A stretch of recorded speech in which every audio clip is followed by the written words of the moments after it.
Now what we're going to do is we're going to go over the first part of your Unit 1 summative assessment. Your summative assessment for Unit 1 is going to be broken up into two parts. Part 1 is going to be with the calculator, and Part 2 will be the portion that you do without the calculator. You'll be taking Part 1, the test itself, either on Monday or Tuesday of next week. So your test is going to look very similar to this, and that's why our review looks like this. For every objective that you're responsible for in this unit, there's going to be 4 separate questions. And so emerging is just basically saying that, okay, I kind of get it, all right? Developing means that you understand the concept and you're really getting there. Proficient is going to tell me that, okay, I know what I'm doing, I know exactly what I'm supposed to do. And mastery says, not only do I get this information, but I'm ready to move on to the next level. So that's why your test is going to be broken up into these different levels. So when we go over these answers, the first question says, what is the value for x? And I know that your paper, you might not be able to see that x very well, but the x is right here. And if we look at the patterns that we have, let's see, 10 to the 0 is 1. 10 to the negative 1, we would have 10 underneath. 10 to the x, we have 100 underneath. And 10 to the negative third, we have 1,000 underneath. So I would say the answer for that is negative 2. That's our value for x. And see where I'm putting my answer. That's where I want you to put your answers as well. For what is 10 to the negative 4th? You're just going to look through these. Remember, you have a calculator that you can use to figure this out as well, but your calculator is not going to show you fraction form. It will only show decimal form. And so basically we have a choice. 10 to the negative 4th, I would go ahead and cancel out A and C because those really aren't options. And we need to know that negative exponent just puts the number in the denominator, does not make the number negative. So our answer is going to be B. Which of the following is equivalent to 10 to the negative 3rd? That means that we're multiplying 10 to the negative, or 1 over 10 3 times, not negative 1 over 10. It's going to be D. And what is the relationship between a negative power of 10 and writing a number in standard form? Okay, what I'd like you to do is to write about that on the space that's provided on the other side of this sheet, and we'll talk about that in class when you come in on Monday or Tuesday. For emerging, for objective 5, absolute value, which shows the number line shows the distance between 5 and 3 is 2. So we could go ahead and look here, and here's where our line is between 5 and 3. I'm sorry, that's not it. I'm having a hard time seeing it. It is these, 5 and 3. So our answer will be D. On a number line, which is the greatest distance from 0? Remember, all of these answers are positive. So all we're trying to figure out is which one of these has the greatest distance. And I would say it's B. Now it says circle each true statement that is not true. So basically we want to circle each statement that is not true. So 9 equals the absolute value of 9.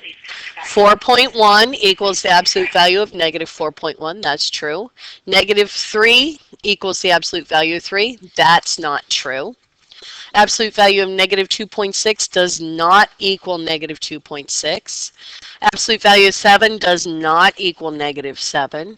And then the absolute value of 8.5, negative 8.5 does equal 8.5. What is the distance from 0 to B? Okay, I'm going to say 1/2 for that. What I would like you to do on the back of this paper where space is provided, explain your reasoning, and we'll talk about that in class as well. Moving on to objective 6. What is the common difference in the arithmetic sequence below? So I go from negative 1 to 4, 4 to 9. This, again, you can use your calculator for this. 1 to 4, 4 to 9, 9 to 14, and I would say that it's going to be 5. Okay, so it's going to be H. Identify the following. Let's see, it says 2 to negative 4, negative 4 to 8, 8 to negative 16, negative 16 to 32. Using my calculator, I know that that is a geometric sequence because it's multiplication involved in order to get these values. The common ratio is going to be multiply by negative 2. We're multiplying by negative 2. And the variable expression would be negative 2x. If you say x times negative 2, that's fine. That's not a big deal at all. Okay, and finally, it says the sequence of numbers was generated by using the 3 halves n rule, where n represents the previous number in the sequence. Which sequence fits this rule? So I'm going to go ahead and multiply these basically by 1.5, right? Because 3 halves is 1.5. So we can go ahead and multiply these and just go through. Let's take a look at A. I'm going to do 9 divided by 2. That's 9 halves, right? And I'm going to multiply it by 3 divided by 2, which is 1.5, times 1.5, and I get 6.75. So A is not a choice. Next, I'm going to do 1 times 1.5, and I get 1.5, so B is not a choice. Next, I have 3 halves. So 3 divided by 2, we said, is 1.5 times 1.5 equals 2.25. That doesn't work. Last, 96 times 1.5 is 144. Well, it doesn't look like that works either. Let's go back and see. Let me try 9 halves again. 9 divided by 2 equals times 1.5 equals, I get 6.75. That still doesn't work. 1 times 1 point, that won't work. 3 halves, 3 divided by 2 equals times 1.5 times 1.5 equals 2.25. And then I'm not exactly seeing the correct answer here. So if you see it, please let me know, but I would say that none of these answers are correct.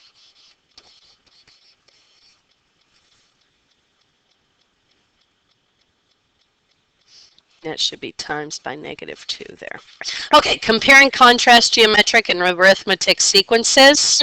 Okay, when we compare and contrast those, what I would like you to do on the back where space is provided, go ahead and write that down, please.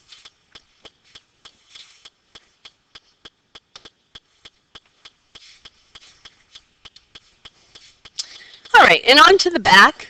When if n is 2, what is the value of 6 plus n to the second power divided by 2? So I'm going to go ahead, I'm going to use some space over here just because I like to write large. 6 plus 2 squared divided by 2. So I have 6 plus 2 squared. That's going to be 6 plus 4, which is 10, divided by 2, which is 5. So our solution would be 5. And you will have to show all of your work for this part of the test. No work means no credit. What is the solution to the number sentence? We have x minus 3.4 all over 2 equals 6.4. So let's go ahead and start with our first answer, which is 3. So 3 minus 3.4, that's going to be 0.4 divided by 2.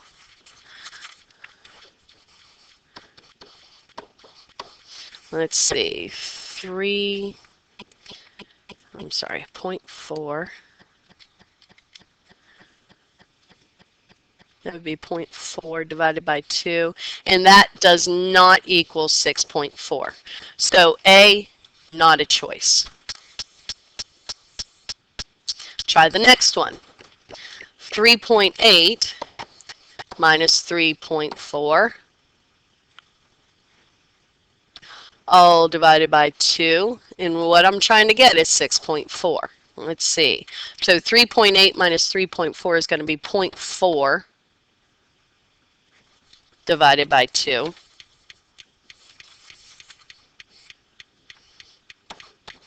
And that's not going to work.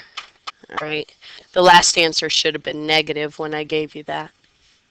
Let's see, 16.2 minus 3.4, all divided by 2. Let's see, 16.2 minus 3.4, it's 12.8 divided by 2. Let's see if that equals 6.4. 12.8 divided by 2 is 6.4. So we would say C is the correct answer. All right, for proficient, it says evaluate when x is 10 and y is negative 2. 10 minus negative 2 minus 3 minus 5 times negative 2. Okay, so I have minus negative, so that's going to be plus.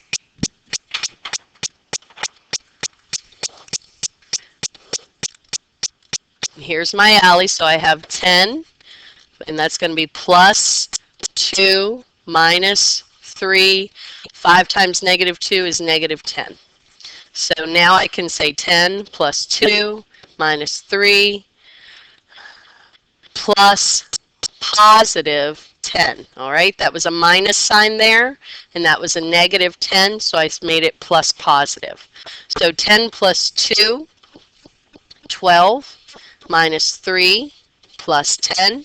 12 minus 3 is 9, plus 10 is going to be 19. That's our answer there.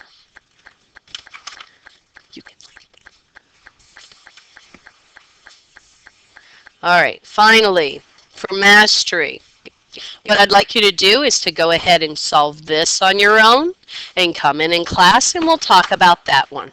Thank you.